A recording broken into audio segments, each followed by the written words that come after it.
এই গাছটা পুরো হেলে গেছিল, মানে পুরো এতটা হেলে গিয়েছিল, এটাকে দাঁড় করিয়েছি। এখন আবার এই যে ডালটা এটা বড় হয়েছে, ফুল এসছে কত সুন্দর, এই ডালটাকে আবার একটু সোজা করে দিই, এরকম করে দিতে হবে। অনেকটা বেঁকে গেছে, আর একটু হলে পুরো ভেঙে যাবে ডাল।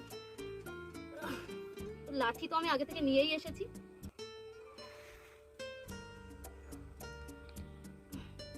দেখি এবারে আর হয় কিনা। সোজা গেছে। এই ফুলগুলো দেখো কত সুন্দর ফুটেছে।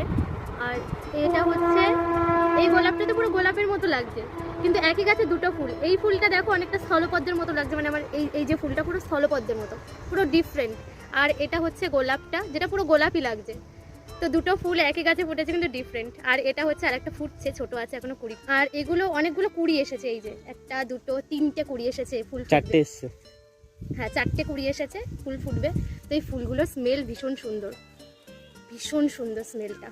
তো গাছে যখন এত কষ্ট করে গাছ বড় করার পর যখন ফুল আসে, সত্যি ভীষণ ভালো লাগে। তো তোমরা জানিও ফুলগুলো কেমন লাগছে।